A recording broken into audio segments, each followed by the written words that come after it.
آج ہم ایران کے حوالے سے آپ کو بتائیں گے کہ ایران پہ جو ہے امریکہ کا دن بدن جو پریشر ہے وہ بڑھتا جا رہا ہے۔ دوسرا، پہلے ایک موجود تھا ابنائے ہرمس میں جو ہے ان کا جہاز، اور اب جو ہے دوسرا جہاز بھی انہوں نے جو ہے جنگی طیاروں سے لیس جو ہے وہ بھیج دیا۔ برطانیہ نے جو ہے کہا ہے کہ ہم جو ہے اڈے نہیں دیں گے۔ برطانیہ کا بالکل پہلے بھی جواب آتا رہا ہے، لیکن امریکہ پریشر کر رہا ہے کہ برطانیہ اڈے دے، ٹھیک ہے۔ اس کے علاوہ جو ہے سعودی عرب پہ بہت زیادہ پریشر ہے، کیونکہ سعودیہ میں ایئر بیس ہے اس کی امریکہ کی، اور امریکہ اگر حملہ کرتا ہے تو ظاہری بات ہے قطر پہ بھی حملہ ہوگا۔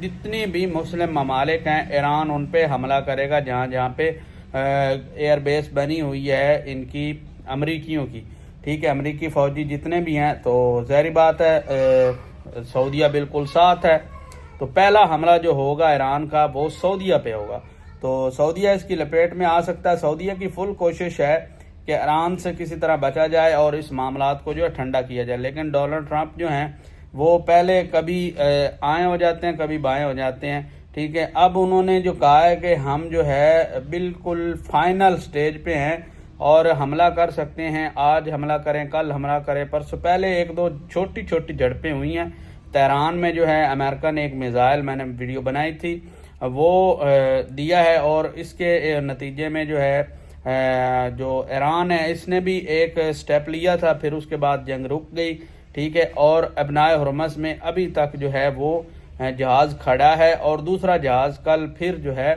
پہنچ گیا ہے۔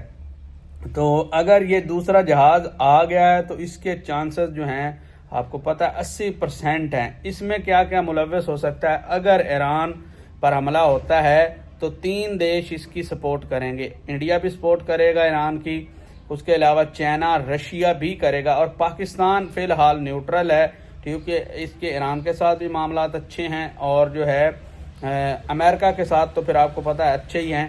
تو اگر یہ حملہ ہوتا ہے تو رشیا جو ہے وہ کود پڑے گا اس میں، چائنا بھی کود پڑے گا، کیونکہ چائنا کی جو ٹریڈ ہے وہ تیل کی جو ٹریڈ ہے وہ زیادہ تر ایران سے ہوتی ہے۔ تو اگر اس حوالے سے دیکھا جائے تو یہ بہت سنگین جنگ ہو سکتی ہے، ٹھیک ہے۔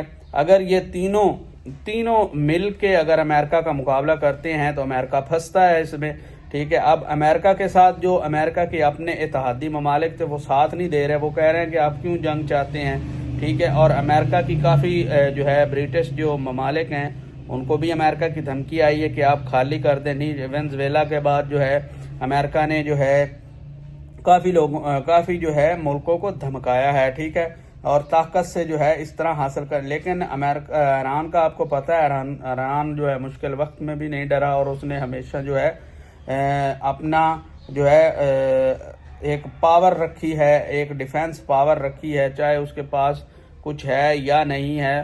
تو امریکہ کا صرف اور ایٹم بم والا جو اور ایٹم والی چیزیں ہیں، جو یہ بیانات ہیں کہ ایٹم کو یہ کر دے وہ کر دے، مواد اکٹھا نہ کرے، یہ صرف ایک ڈرامے بازی ہے۔ اصل جو امریکہ کا جو رجحان ہے وہ ایران کے تیل کے اوپر ہے۔ جس طرح وینزویلا کا تیل اس نے منڈی میں جا کے بیچ دیا، ٹھیک ہے، سارا کنٹرول کر لیا، اسی طرح ایران کا تیل بھی، بات اصل تیل کی ہے، ٹھیک ہے، قدرتی خزانے کی ہے، کوئی بمبوں کی نہیں ہے، کوئی جو ہے اس کی ایٹم بم کی نہیں ہے، کوئی کچھ بھی نہیں ہے۔ اصل معاملات جو اندر آتے ہیں وہ ہیں صرف اور صرف جو ہے تیل کے۔ ایران کے پاس آپ کو پتہ ہے تیل کے ذخائر ہیں، ٹھیک ہے، اور اس پہ پابندیاں بھی ہیں، وہ بیچ بھی نہیں سکتا، ٹھیک ہے۔ 2-4 ممالک ہیں جن کو وہ بیچتا ہے اور کچھ سمگل کرتا ہے۔ تو یہ چیزیں ہیں اصل کہانی اس کی، اور امریکہ چاہتا ہے کہ وہ جس طرح وینزویلا کا اس نے تیل لیا ہے اسی طرح اس کا بھی تیل اکٹھا کرے۔ اگر تیل اس کے پاس امریکہ کے پاس آ جاتا ہے تو ظاہری بات ہے امریکہ اور پاورفل ہو جائے گا، اور چائنا وغیرہ کو پھر وہ پیچھے چھوڑ جائے گا۔